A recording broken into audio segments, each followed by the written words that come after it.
when I was going through these things as a kid, I didn't have any perspective of I'm here on a journey, all of Right. that. You can't have it then. I was Not I, then. I was suffering, right? Yeah. You just suffer. That's it. This is I was hard. suffering, right? And Yeah. and I needed that. Even I Right. needed the blindfold. Mm-hmm. Sometimes you shouldn't know. Sometimes you need Mm-hmm. to go through it. It will stick more, right?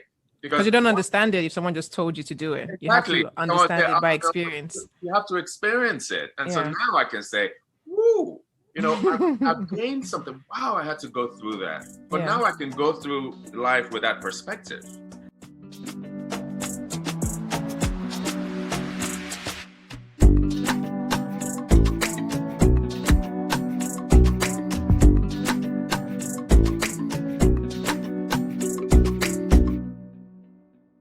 My guest today is a third culture kid and an entrepreneur who has a lot of life experiences living abroad. His past work experience spans projects in the investment banking space and at international organizations like the UN. Currently, he is the founder of Kaigo, a wellness community and an end-to-end nutrition solution tailored to individuals based on their health needs. His inspiration for Kaigo stemmed from his experience with the brokenness of the healthcare system and a close relative's battle with a chronic illness. This drove him down the path of questioning and exploring the meaning of life and how that translates to managing suffering. I'll explore how his TCK background helped prepare him for this venture and in defining his mindset. Oh, and one more thing. Hi, I'm Dami, and this is the More Than One Story podcast, a space to elevate the multifaceted identities of individuals by empowering them to break out of boxes and recognize that they are more than one story. Come curious, respectful, and ready to think critically.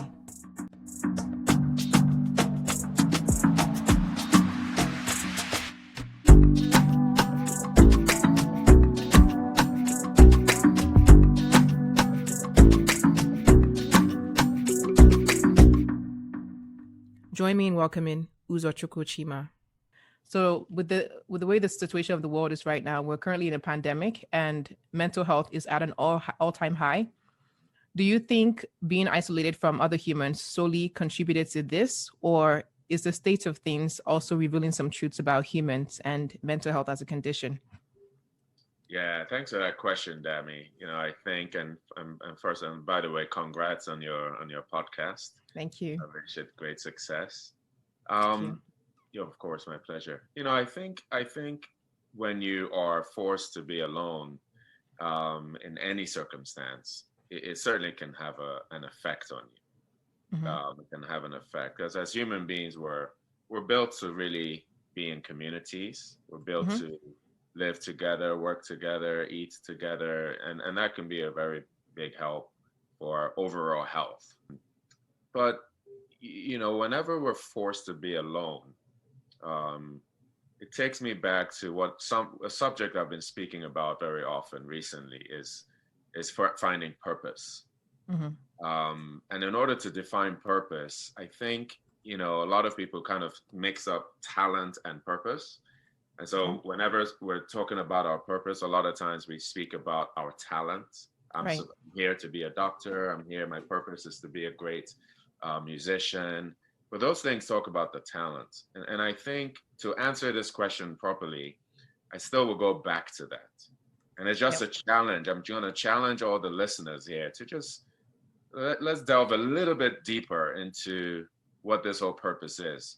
I shared about a child or a kid or a young person going away to a boarding school because that's certainly my personal experience. As I started digging deeper into life, I realized that where all of us here are very similar to being away in a school.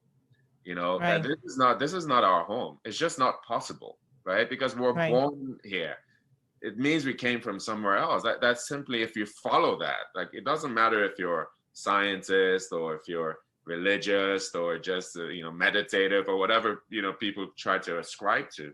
If you logically just follow the fact that we came from somewhere, the question will be where, and then the Right. question would also follow quickly would be why.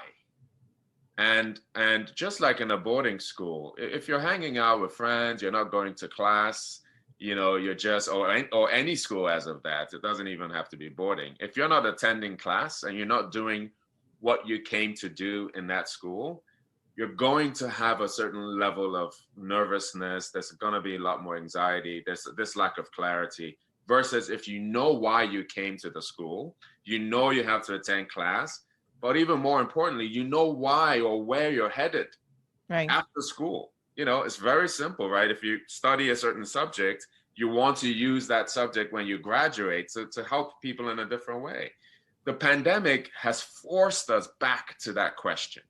Right. The people that are able to answer that question a lot more clearly, with a lot more clarity and conviction, not just faith, conviction, usually have a lot less mental health of a struggle than people that are not quite sure. And that's what we're seeing across the board, regardless of your language or origin or culture. If you can clarify that question, not only in a pandemic, but in life in general, these are the people that typically are harder to rattle. They're usually much clearer. Doesn't mean we know 100%, but just having the courage to address that question gives you a lot more clarity, a lot more confidence, and a lot more stability. Yeah. So that's where I see we can use this as an advantage, because how many times are we given like 9 months off to go and think about our lives? Like that's not going to happen again. Not really yeah. Right. So we can Yeah. use this as an advantage to clarify the reason we're here and then act with a lot more urgency. Yeah. I agree with that. It also sounds like a bit of what you're saying is a person has to find something deeper than what they do on the surface level that gives them a sense of not necessarily worth, but who they identify as truly. And that helps them tap into their purpose. It sounds like that's what you're saying, right? That is their purpose. Yeah, because Right? because if you don't have you're not able to do what you do, like people who had to stop working or are not able to do whatever it is they do for as a vocation right now because of the pandemic. Now it's you're forced to question your identity. Who am I without that thing? Yes. And if you don't have that stability and that rock solid foundation, then you just struggle, and that can contribute to mental health with the isolation going on and the pandemic. So well, I'll give you another really quick assessment, like analysis of this. So imagine if, and this is everyone goes through this, so I know I can use it. Imagine if you're getting older and you're going to die. Like this is flat out. Let's just go straight to the point here. If you thought that once you die, life is finished, it's over, right? You're going to act a lot differently while you're alive. You're also going to act a lot differently when sickness threatens you, or reputation, or money, or something. It affects you in a much more visceral way than someone that understands that this is a transitory place. This is not where it is. This is just a place to go through and strengthen your convictions and your knowledge and your clarity and your growth, so you can actually be stronger and more active when you leave here. If you look at those two individuals, it's a completely different way of life and response to things that happen around us. And I'm challenging everyone to go deeper into finding out if there is a possibility of continuous existence when we leave this earth. No one said we have to be clairvoyant and travel in our soul. Like, I'm not saying that, because a lot of this life, guess what? We're already living that life as I'm talking to you. We have intuition. We're living a full life inside of us. And the reason why a lot of people freak out and have mental health crisis is if you don't live that life normally and all you're doing is living the external, when the external is taken from you, you're nothing without it. You don't even know what you are. And you actually start to feel these things inside of you you've never experienced before, right? But these are things that are beckoning and asking you to feel me. I'm inside. There's life inside. The life after here is not outside. It's not like in the sky. It's inside. A lot of these things that we're saying when we die, we'll find out. We actually can know now if we care to take a moment and weigh our intuition. And when you meet someone that's kind, see how that affects you. You meet someone that is mean, see how that affects you. and then realize that you could be mean or you could be kind. And Mm-hmm. living in that way is actually a lot more vibrant way. Then you can go back into life and affect your material surroundings in a much more conscious way, right? Yeah. Mm-hmm. All I've said here is nothing, so spiritually acrobatics, and no, it's just natural. Mm-hmm. These are just natural things that we already go through. We just have to examine the things that we're already going through. Right. Examine. I agree with that. Having an examined life is underrated. And I feel like a lot of people do not practice introspection. Yes. And that contributes to that emptiness and not really addressing the root cause of problems. But that actually ties in perfectly well to the next question that I have. So I wanted to know if you could share with the audience, based on your experience, how important is adulting in helping alleviate suffering? Because suffering is inevitable. We all go through it. And part of adulting is knowing how to manage that. Yes, yeah. First of all, you tell me your definition of adulting before I. Oh, for sure. So for me, when the first time I actually heard the word adult, and I laughed because the person was saying it in the context of, "Oh, I just did my laundry. I'm adulting," and I Right. thought, "What? That's adulting? Seriously?" So my definition of adulting is being able to navigate life and stay balanced. So it's a combination of having the right mindset and having the right foundation, and anything is more of an inner work that translates on the outside. And then of course there's the external that helps you with like navigating life in that country or wherever you are, understanding the culture, understanding how to get a job and things like that. So there's that part of being a responsible adult, but also there's the part of also maintaining a good inner state, because I feel the inner state is more important and that translates on the outside. Yeah, maturity, right? Maturity, exactly. So have you seen some 30-year-olds that literally act like they're 16? I do. I have seen a And lot of them.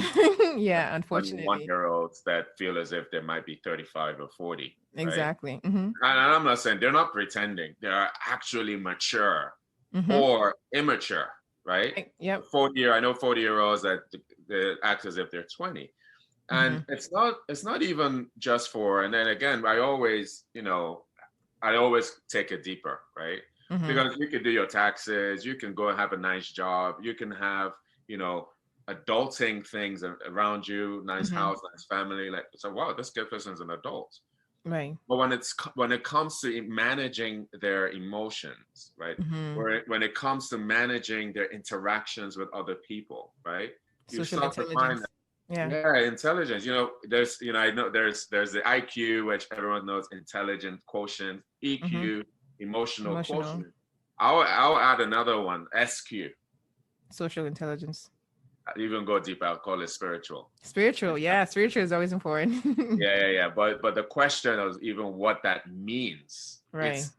It's when people hear spiritual now, you think, Religion. they do yoga? Are they doing meditation all day? Are they doing some Mm-hmm. sort of acrobatic? But we spiritual is the most natural thing. If I have to tell you how spiritual I am, then I'm not. Right. Right. So if you think about spiritual as simply just living naturally, Right. not otherwise. I don't have to dress in white clothes and run through the streets like I'm gliding to be spiritual, right? I don't have to Right. meditate all day. All we have to do, and the reason I'm bringing this up is that there is a lot of people that have attained a high level of even material gain and Success. material Mm-hmm. success and intelligence, right? Mm-hmm. But still lack, on one layer down, it's emotional. Right. The next layer down is spiritual. It Mm-hmm. turns out that the spiritual, if you're strong spiritually, your emotional and your intellectual will also be strengthened. And Exactly. and what is spiritual intelligence or maturity is simply perspective, Right. right? It's perspective. So what is the perspective? I think the key to opening up all perspective is to really understand why we're here.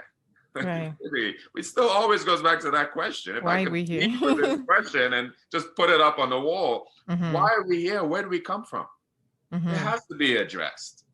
For someone that understands that, we're only here for a really short time, and that the way I interact with my neighbor, my friends that I just met, not that long ago, if I can give love, share love, which enhances their life and makes them joyful, and I can drop hints of things that I've experienced, so they might be able to use it in their life. Like if I know that that's not only going to help me in this life because it's helpful, but it might ultimately pave the way of where I go, right? When I leave here, then I'm going to act differently.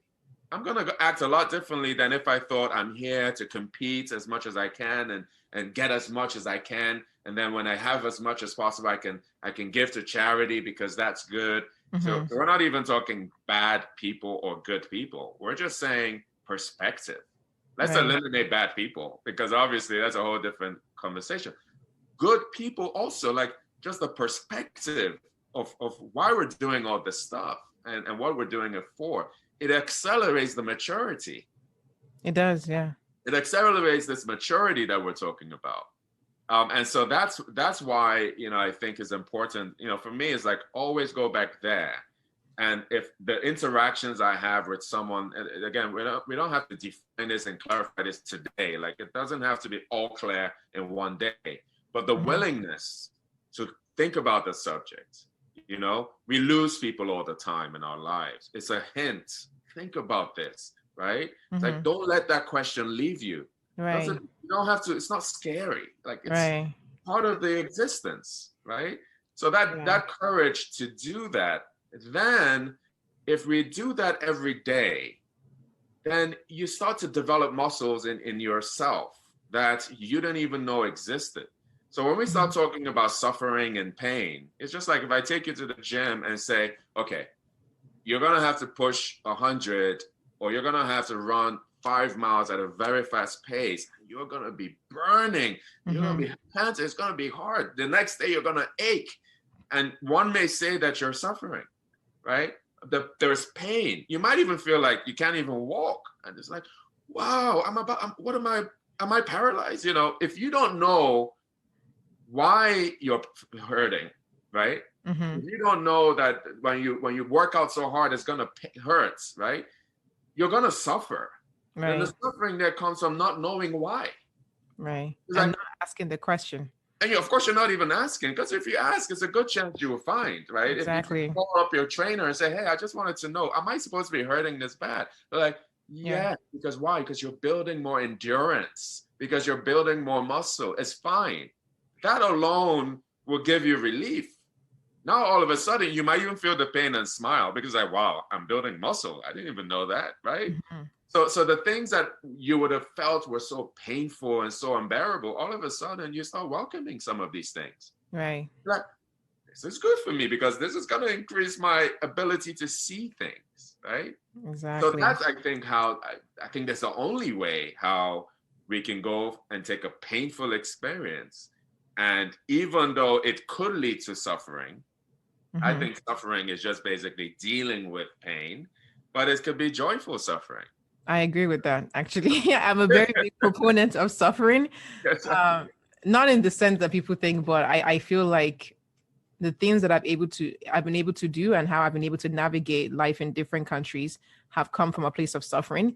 Because then I have a point of reference that I can go back to and say, I remember when I dealt with that. And back then I thought, oh, this was the end of the world. This, whatever it is in front of me right now, does not compare, because I know what I've been through and I've overcome that. And like you mentioned, it's all about perspective taking. And I would even add there's an element of gratitude that comes into it, and just seeing the blessing of 100%. Understanding that life is happening for you, not to you. And just seeing things that way has helped me incredibly with just like managing suffering and seeing suffering as a blessing, and more of like a cathartic thing that I had to go through that just like refines me and shapes me for wherever I need to get to. Like, because being an adult means that you're constantly being prepared for the next level. So if you're not prepared, you're not going to be able to handle it. Right. You're not equipped for it. It's like going to the Olympics. Right. But you don't want to train for it. Right. You don't have what it takes, because you're gonna crash. Exactly. That's exactly right. That's exactly right. Like you mentioned, we definitely have to build the muscles to be able to manage and handle suffering. And then also, I'm actually gonna go into the next question. So since we actually have a similar background, you also went to boarding school when you were 6 years old in England, Yeah. and you came back to Nigeria for a bit to finish your high school. So I would like to know what that experience was like, and did you feel like you moving from place to place affected your sense of self or defining your identity? Yeah, it's so interesting. And I think I recently wrote something for teenagers. Mm-hmm. And it was just 5 small slides, but I captured so much of what I went through. Mm-hmm. And my goal there was to really give people hope Mm-hmm. because I won't even lie, like my childhood wasn't the most ideal. Like a Yeah, lot of tell us a people. bit about that. Yeah, of course. A lot of people might say, yeah, wow, you were traveling, you went to London, and Right. you went to, That's wow, what they wow, say now too. you You're have a like, oh, you lived in visa. England. Oh my God. I'm like, You're so okay, happy. that's one view. Right, right. I mean, Yeah. I'm not gonna say I didn't have I had to have a good family. I did. I think my Mm-hmm. dad did his best. He was very successful very early, and my Mm-hmm. mom, till today, she's just so caring and everything. So I won't take anything away from them. But I grew up in a situation where my dad was suffering through a lot of mental health Mm-hmm. issues, and growing up in an environment that is very uncertain is Mm-hmm. is extremely scary. It's a very you have a lot of anxiety Right. associated with it.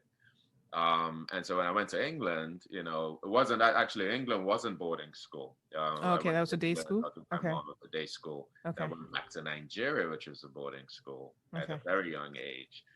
And I think my takeaway is 100% blessing. Mm-hmm. Like, it's not for everyone, Mm-hmm. For right? sure, it's not. Even when we talk about suffering, I know this really well now that, some people cannot suffer like others. Right. They just can't bear it. Exactly. But if you can, just realize that your potential is very big. No Right. one is compelled to suffer unless they're being prepared for something big. So, Exactly. so the same like an Olympian. If you're going through hell of a training just to sweat Mm-hmm. out and be the best trainer runner you can be, you're going to the Olympic. That's the best in the world, right? Right. So anyone that's going through suffering right now, it's not an excuse. I believe in the Lord.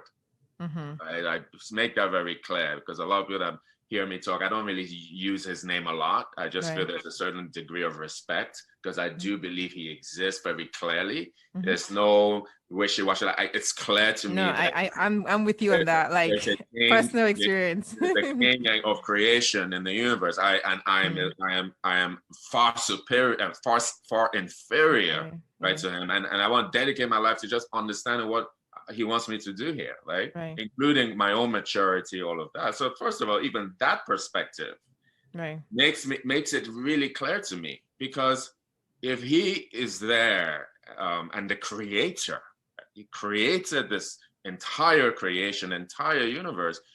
His creation is a perfect creation. It's Right. not sometimes this can happen to this person. Maybe sometimes if I want this person to do something, I just punish this person. No, the laws are perfect, which means that anything we're compelled to experience, we set it in motion. Mm-hmm. It's not by chance. Anything we're compelled to experience because it is a clear law that what you sow is what Reap. you reap. Yeah. Not sometimes, not, you're going to reap something sometimes. Don't worry, you didn't sow it. No, no, no. What you sow, you reap. You can't reap something you didn't sow. Even the slightest the slightest experience of pain or joy, you put it in motion. All right. And we probably don't realize that too. Of course, we don't realize. That's why it Yeah. feels like so much suffering. That's why it feels like because we don't even want to go in that direction of saying, could I have put this in motion? Could I Yeah. have done this to someone else? Or even just thought about it against someone? Like then you start becoming more careful in what you plant, what you sow. If you're Right? introspective enough to catch that, yes. Well, we're living in a world right now. We're Right. saying there's no choice. Right. If you want to keep acting as if you can't see it and you don't want to deal with it, you're just going to suffer Right. perpetually. Whether Right. you have money, whether you have a beautiful home, it doesn't matter. If you're not checking what you're sowing, you're Mm-hmm. going to experience things you don't want, right? Right. It's, And I it's just think, it's yeah. just clear. If you're deliberately sowing good things, Mm-hmm. then you're also going to be consciously reaping.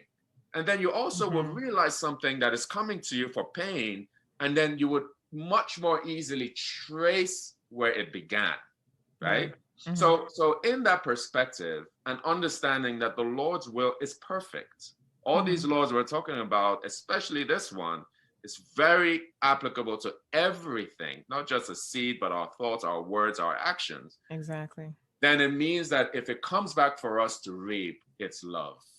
Right. It's love. Because in the same way, we can grow, we can mature. You Mm-hmm. feel the pain, but you also appreciate the pain because Yeah. now we know what not to plant. We can Right. look up, as you said, and give gratitude. Mm-hmm. Lord, wow, I see. Thanks for helping me see. If you're not sure, why don't you have that prayer? Rather than Mm-hmm. saying, Lord, take it away from me, this suffering, Right. I just enjoy. No, why don't you ask? Why don't you ask, what could I have planted to Mm-hmm. receive this kind of fruits? Uh-huh. Then when you get the answer, be willing to accept and like work through that. Is it Right. possible that I'm actually a murderer, but I've never really murdered someone? Ah, Maybe but with your do you tongue. censor? Do you talk bad when people are not there? Do you Right. kill their reputation? When they're Which not can in. even be worse. For Right. some people, once you take their reputation, they're dead. Mm-hmm. And do you do that maybe? Oh, no wonder you were attacked the other day under gunpoint, right? It's like, wow, why do that? So it's an opportunity. And the quicker we can learn this, the freer we become very quickly. And the Mm-hmm. more conscious we start to examine things and see things even way before they happen. Because Right. we can feel these things, like we said, inside. So Yeah. that's my perspective of suffering, even the worst suffering. This is not to take away empathy. Like, I'm not saying you see someone suffering, you say, yeah, you deserved it. No, Right. because a lot of times we don't know what we did. And actually, a lot of times we've already changed. Mm-hmm. Like, a lot of times when we planted these things, we were one way. And then Mm-hmm. when the fruits come, we've changed. And so you may Mm-hmm. see someone that seemingly is so good, but they have to endure suffering. Mm-hmm. And for us, if we know better, if we understand this process, we can say, wow, they're going through this thing. How can I help them? How can I help them in any way? It doesn't mean I'm going to take away their suffering, but it maybe even just a smile, maybe Mm-hmm. just a prayer that they don't even know about, right? Yeah. By doing that, you yourself, you're planting new good seeds. Mm-hmm. If we live like that, man, a lot less suffering. So I know I deviated from the question. No So in worries. hindsight, I Yeah. realized that I was redeeming a tremendous amount in going through this youth of pain and anxiety. I was actually freeing myself tremendously. So by Mm-hmm. the time I reached a certain point, it wasn't traumatic. It's not like, oh, now I have this trauma. No, it was finished. I've already released it because I understood the perfection that I couldn't have gone through that if I hadn't myself at some point had someone experience the same thing I was experiencing. And so Mm-hmm. that realization just made me shiver and pray and be thankful. So by the time Right. I was Right. 18, 19, 20, the question was now, how can I make sure that I would never do this kind of thing to someone else? How can I Right. make sure that I am more responsible? That when I do have children, that I will take care, I'll be there for them, I'll do all these things for them as much as I can.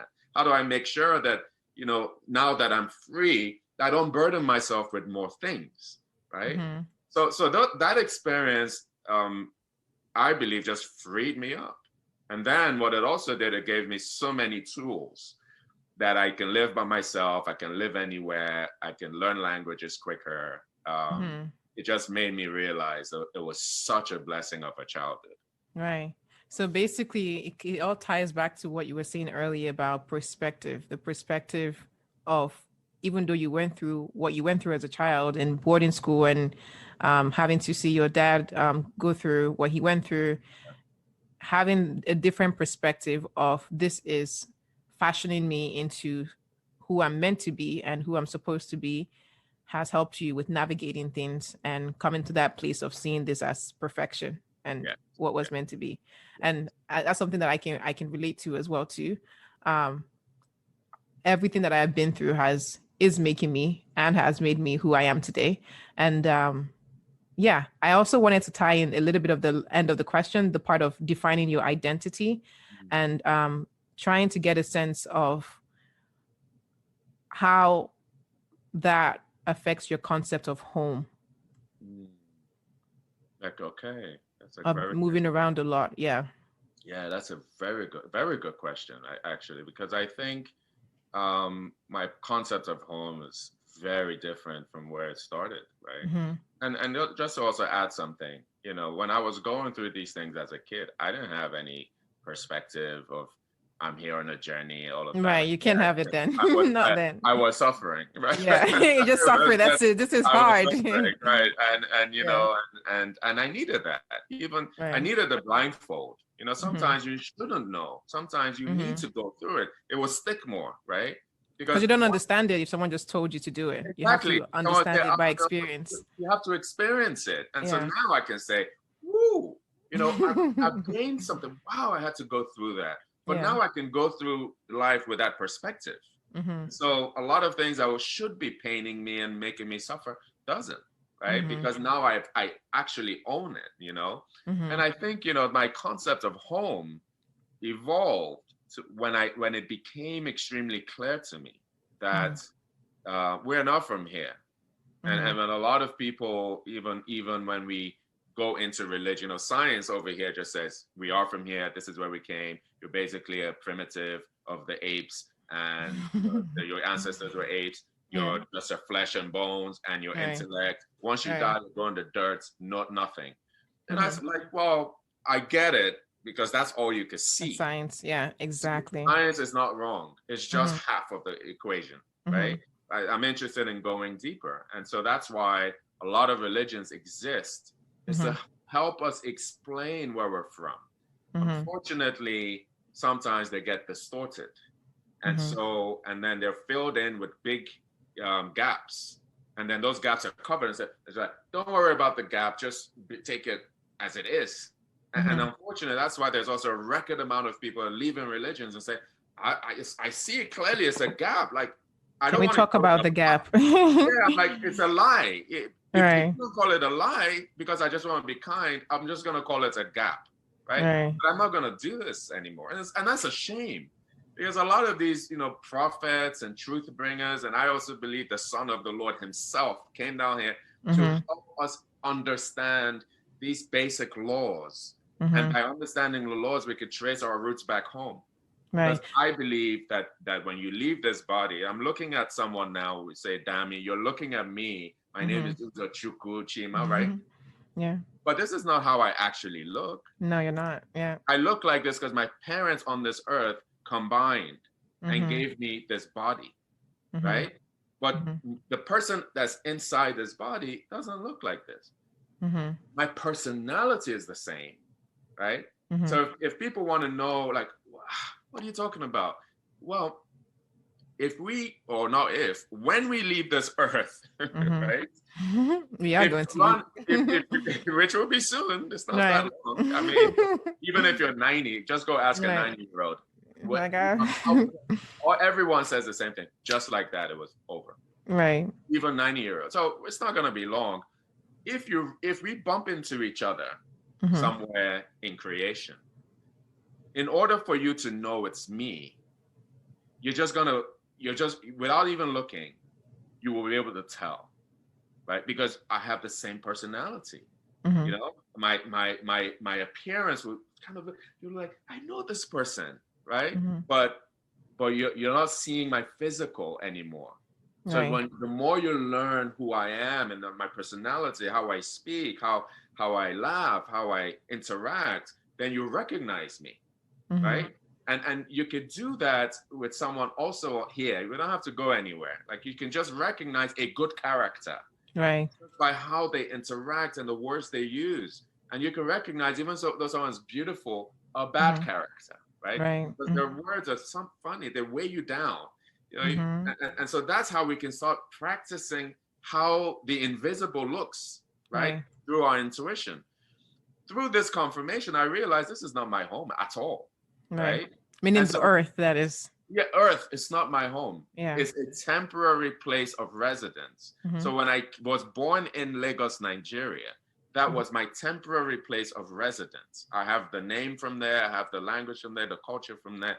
But when I move to England or I'm here in America, Mm-hmm. this is my home now. My temporary place of residence is still not my origin.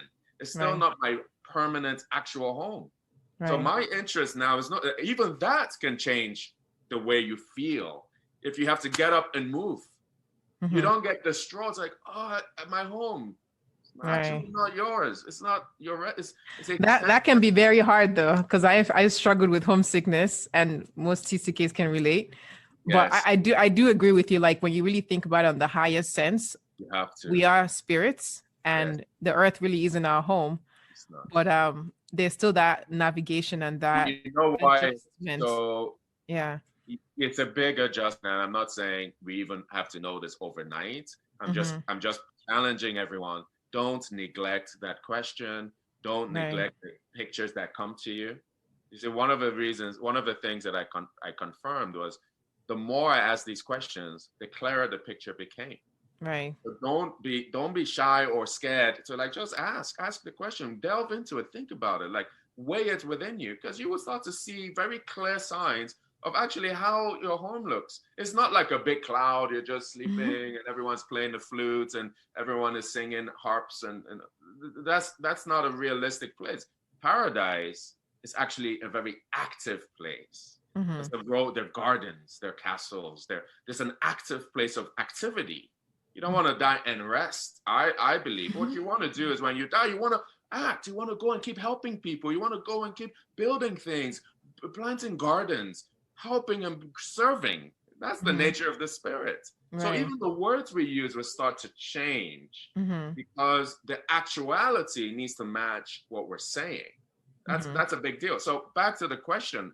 Yes, I do miss my places of residence. Don't get me wrong. When you anchor somewhere, you were born somewhere, yeah, you're gonna feel homesick. It's not a bad thing. Mm-hmm. But at the same time, if the perspective, especially nowadays where people are moving so much, or many nomads out there, Right. right? It's important to know that you're gonna do that for most of your life, and Right. ultimately, this is not where we are from. So you have to be able to let go and, Right. Is and that beg and pray, yeah, for a higher place. So right? Is that whole idea of impermanence? And I feel that's something that I've been learning over the years because I moved around. Like this is the Canada is the fifth country that I'm living in right now. And I had to get comfortable with the idea of uncertainty and impermanence. Like nothing is permanent. You're going to be moved anytime. And also being connected to the spirit helped me with that idea of just letting go. Let go of people, let go of ideas, let go of places, because that's pretty much the only thing that helps you navigate mm, suffering, navigate life wherever you are. Because it's not really about the place, it's about the person and carrying that spirit wherever you go. It's pretty much what has helped me with navigating. yes, yes, I agree. It's the inner life, right? Mm-hmm. You can put me in a 12 by 12-foot room, one chair, maybe one bed, and a book, and I might be able to live there for 10 years uninterrupted. Maybe Yeah. have some walks outside once in a while, because it's Mm-hmm. the inner life. If you do that with someone that has no appreciation of an inner life, Exactly. they will lose it. They will lose it Lose completely. it. Yeah, Yeah, because there's nothing else. exactly. But They're defined by the external. by the external, right? But the majority of our lives are actually lived internally. Mm-hmm. Think about it. Like, all the words that I'm saying to you right now, they're not physical. At least they're not heavy physical. Mm-hmm. You're receiving them. Some are touching you even, right? Mm-hmm. It make you heavy. It can make you light. And Mm-hmm. that's happening in a place that is not here, right? So Mm-hmm. we need to be able to really pay more attention to these finer experiences that we feel, Mm-hmm. because you literally can build an entire amazing, place within you, or the opposite. Mm-hmm. Your inner life could be completely devastating place, horrible place where you won't even want to live in reality. But a lot Mm-hmm. of times with the words we use, with the thoughts we use, all these things, they create a very, very heavy place inside. Mm-hmm. And you can tie depression, anxiety, a lot of these things happen when that inner place isn't clarified. So Right. that's again just a challenge Mm-hmm. to everyone. It also helps the external. It's not going to take away from how successful we are. In fact, it's going to make it more certain. Exactly. Yeah. Exactly. Um, so you mentioned losing your dad when you were 17. So what impact did that have on shaping your perspective on mental health, the healthcare system, and the creation of Kaigo? Yeah, so I went through as you mentioned as an investment banker right Mm-hmm. after I lost my dad. I basically just said, Dad, like if you're looking at me now, you're gonna smile because I'm gonna be the most successful person you've ever seen. Yeah. So my goal was just to be successful as quickly as possible.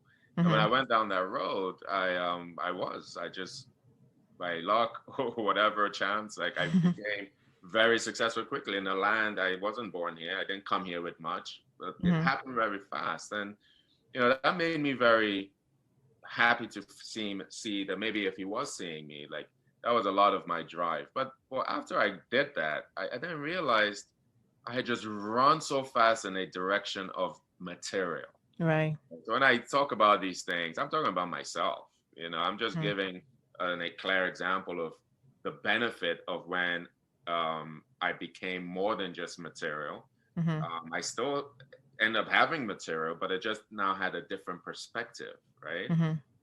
And when I didn't have a perspective of having life other than material, and so what I'll say is one thing it certainly did is it made me start asking the Mm-hmm. question. This was a young man who was 43 years old when he passed. I'm Mm-hmm. around that age now, so I know he Mm-hmm. wasn't as old as I thought. Right. You say 43, like at least No. it's a no, it's 43 now. I'm just No, starting. no, that's I want nothing. Yeah. to, right? So it made me challenge that question. Where did he go? Why Mm-hmm. so fast? What's this life about? We have this opportunity more now than ever. If you're not Mm-hmm. losing a family member right now, you're losing a friend. If it's not a friend, it's a friend of a friend. Like people are coming and going. People are falling sick. Mm-hmm. Businesses are closing. People are losing their job. This is a time to ask. Right. There's no better time. The worst thing we want is to get back where we're running on this hamster wheel again and we haven't clarified these questions. Mm-hmm. Then life would just go really quick and end. And Mm-hmm. there is a such thing as wasting a life. Yep. I believe you can waste your life. And so at the end of it, you will remember, why you were sent here. Mm-hmm. And if you're suddenly reminded and you're not here anymore, that is the most painful experience a human being can experience in their whole existence. And that Mm-hmm. and I came to the clarity of that. And I'm not saying I'm perfect. I'm not saying I'm on the best track, but I do know that I don't want to waste this life. Right. And so that's what that experience did for me. It just made me say, I need to maximize this opportunity, that we have here in this life. Mm-hmm.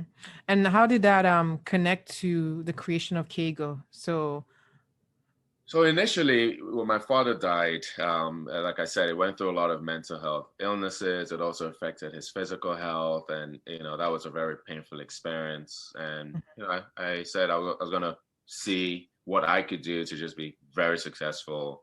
I started having, got married early, had kids early, and when my son was 13, he started going through some health issues, and then I Mhm. ended up in the hospital. And then Mhm. then as an adult, I saw how my dad probably was also treated in these hospitals. Right. If you don't own the hospital, you're a number. Like Right. you are not really a human. Like I'm This is not in the saying US, right? in the US, but Okay. it turns out it's in most places. Right.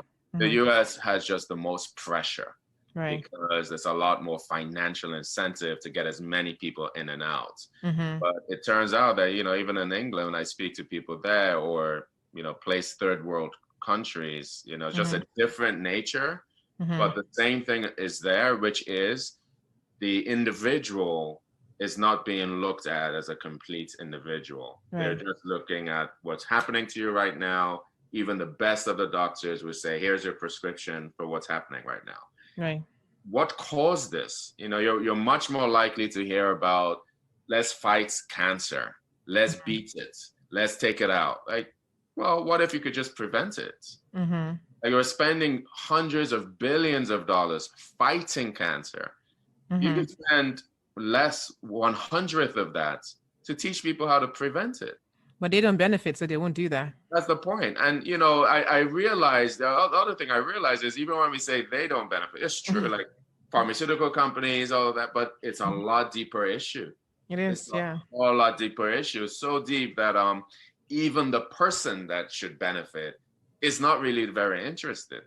Mm-hmm. Right? Like, so even when you say stop smoking because it's the smoking that's gonna kill you and it's gonna give you cancer, Mm-hmm. the average smoker is not very inclined to stop smoking. And you Right. say, okay, well, why? Because maybe they're addicted. There's many reasons.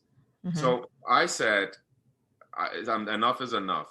I'm not gonna see another family member, go just because I didn't do all I could do. So I took all my knowledge of building companies and building relationships, and I built Kaigo. So Mm-hmm. Kaigo has actually evolved over time. And, Mm-hmm. and Kaigo today is basically a holistic platform where we want to teach people how to avoid the issues, Mm-hmm. mental, physical, just holistic, Mm-hmm. avoid pitfalls. I do a lot about just personality, mature, Mm-hmm. spiritual kind of speak, because I believe, if you could strengthen your will, a lot Mm-hmm. of the other issues are not issues. If you strengthen your understanding and your will to do Mm-hmm. things, then you can avoid these things. Yeah. So, and then the next layer down is you can strengthen your knowledge about what causes issues, what causes chronic illness. So we just wanted to build a place where it was global enough that anyone can come to and learn. And then not only learn what we do that's different, we actually can provide you the actual solutions, be it food, or be it technology, or whatever it is that you could use to live a more holistic and healthy life. Mm-hmm. That was a journey.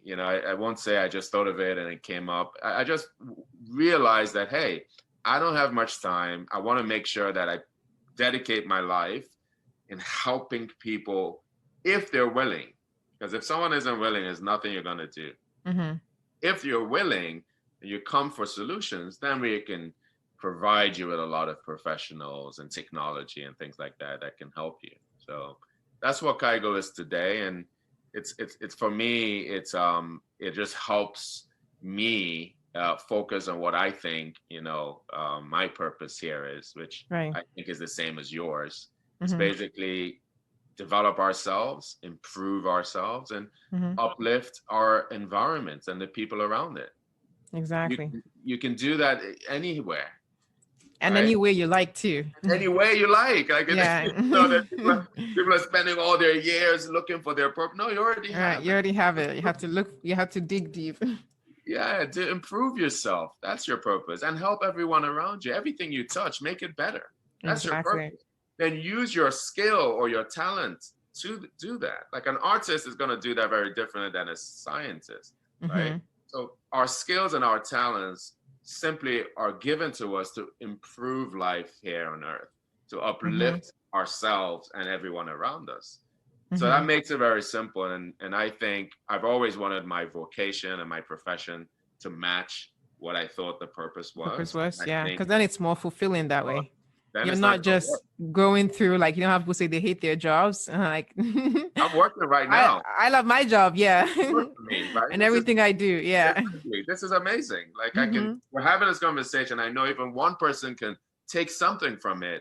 It can Exactly. help them. Like, then why not, right? Exactly. So kudos on what you're doing, because I Thank think you. it's gonna help many people, especially people that are away from their homes and where they were born and are trying to find solutions. I think it's a great program. Yeah, thank you. So my final question. So there's a quote that says, "Pain is inevitable, but suffering is optional." So for our audience, what are your top 3 survival tools or mindsets that have helped you navigate life abroad, and why? So only 3. Only 3. Yeah, I mean, I feel like a lot of it also would tie into everything you said so far. Yeah, it is. And if I'm repeating myself, I just So it's a realized, summarizing. Yeah. yeah, it's just summarizing it. And the first things first, where are we from? First Mm-hmm. things first. If you go into that school and you understand you're given 4 years, some people are there for 6 years because they repeat classes. You don't want to be I don't that see in person, Nigeria. They right? don't do that. They don't do that abroad. They don't do it so much They abroad. keep pushing you. Yeah, but you know what? In abroad, you're not gonna finish. You can just leave and come back, but it's Exactly. still gonna take you a longer time, right? Mm-hmm. And so, but the frustration of not even knowing why you're there, what you want to do, like it's very scary to not Mm-hmm. be clear about why you're here on this earth. Let's just be So, clear. You can say there's no reason. It's just for making money and having taking care of my family. I don't want to know the reason. Then this is not for you. Like this conversation is not for you. mm-hmm. But if you do believe in the Lord, Mm-hmm. and if you do believe there's something higher in you, right? Mm-hmm. If you do believe there's a higher place you came from, right? Yeah. Then it's your obligation to clarify where it is, what that means, your relationship in actuality with your creator, right? Mm-hmm. It's not whatever we want it to be. It can't be because the truth is consistent. The Mm-hmm. truth is not what you think and what I think, Mm-hmm. right? And so that consistency is how we confirm if it's true, because it's always going to be the same for everyone. Once Right. you confirm that, I would say that is the number one tool. Because once you know you're here for that reason, then you don't hold on to things and take things so personally. Right. A lot of times it's not even about you. You're just passing through. Why don't you make it better for that person you're complaining about? Make it better for them and then move on. Exactly. Holding you there. Like, don't, so that's number one thing. Clarity. Mm-hmm. Clarity. Number two thing, which was maybe more materially practical, Mm-hmm. is debt, right? In the same way that the Like wrong, financial debt, you mean? yeah, Okay. financial debts. I Okay. just, when you come from a place that there's really no credit cards like that, Mm-hmm. all of a sudden you come to a place everyone wants to give you a credit card, Mm-hmm. you can get into debt very fast, Okay. right? Mm-hmm. And debt ties into making the wrong choices materially. Mm-hmm. The reason why a lot of people are doctors today is because they have to still pay off a lot of student loans. Yeah. The reason why a lot of people stay in a marriage is because the house, if they lose it, they have a big mortgage Mm-hmm. and they know they're not supposed to be in a marriage. Like Mm-hmm. that can bind you in a way that you're not able to live your life properly. True. And so That's what so I'll say true. is, if you go into debt, learn how to use debt because it can also be a very big leverage. That's what it's Mm-hmm. for. You Mm-hmm. take 50% of something, add 50%. Now you have 100%. You can do Mm-hmm. 2 times more than you could do with your own. Mm-hmm. So avoid using that. Use debt wisely. That would be the second Mm-hmm. advice or tool or mindset. Mm-hmm. Uh, and so the last thing would be, as you're traveling, I'm talking to a nomad now, Right. right? Mm-hmm. But it can also apply if you're not a nomad. Mm-hmm. And I'm guessing I'm talking to 18 to 48-year-olds. I'm just gonna ballpark People it. who are adulting. Yeah, people are still, out there adulting. You've Yeah. heard me talks about the summer phase of life. Life is Mm-hmm. 4 phases. For people that don't know what I said, is in your spring years, you're 0 to 21 years old. Mm-hmm. You're really getting to the age that you have to start adulting, right? Mm-hmm. Between 21 and 42, you're in your summer years. Mm-hmm. Between 42 and 63, you're in your autumn, fall years. And then Mm-hmm. after that, you're in your winter years. Mm-hmm. The reason why that's very important is because it kind of instructs you what you should be doing at your age. Right. What you should be doing doesn't mean you have to, but if you did, you find a lot more progress. A lot of things would not weigh you down. Mm-hmm. So the age group that I'm talking to right now is that 21 to 42, or say 18 to 48, just to kind of expand it. Mm-hmm. That is the age where you need to be trying many things. Right. You need to be, Experiment. Don't you be need afraid to to be, fail. yes, you do. You need to be experimenting with so many things, and you need to be channeling your energy on more positive things. Mm-hmm. It's so easy, especially people abroad, but also here. Like it's so easy to get into over partying, Mm-hmm. overly drinking, over doing drugs, smoking. Like, believe me, like you want to hang out, just chill out, like do it. But understand that that energy it's not going to be with you forever. Exactly. Like, you wake up and you think you can party, like before you're 30. Your body starts affecting, telling you, hey, you can do that. It really does. And it's Yeah. almost impossible to get that back. Exactly. So if you see someone in their 30s and 40s and they're still very energetic, they typically found a way to avoid doing those things excessively. Mm-hmm. And so if Moderation. Moderation, thank you. So the word, be moderate in your expending and spending your energy, but be absolutely, and your time too. Yes, right. Like appetite, like make sure all your appetite is in consuming experiences, right? Because those experiences you're consuming are going to actually give you the energy, right? When you spend the energy on fruitless things, you waste the energy. So go out there and try many things. And what you'll find is you will quickly understand what you're good at when you do that. I agree with that completely. Those summer years, once you get in there, then you can stop trying many things. By the time you're in your mid-30s, late 30s, now you're like, I know what I'm good at. I'm going to exactly. Now you can focus on it. So a lot of people out there think, oh, my 28, I don't even know what my life. Of course, you're not supposed to know. You're not supposed to know. Yeah, you're still experimenting.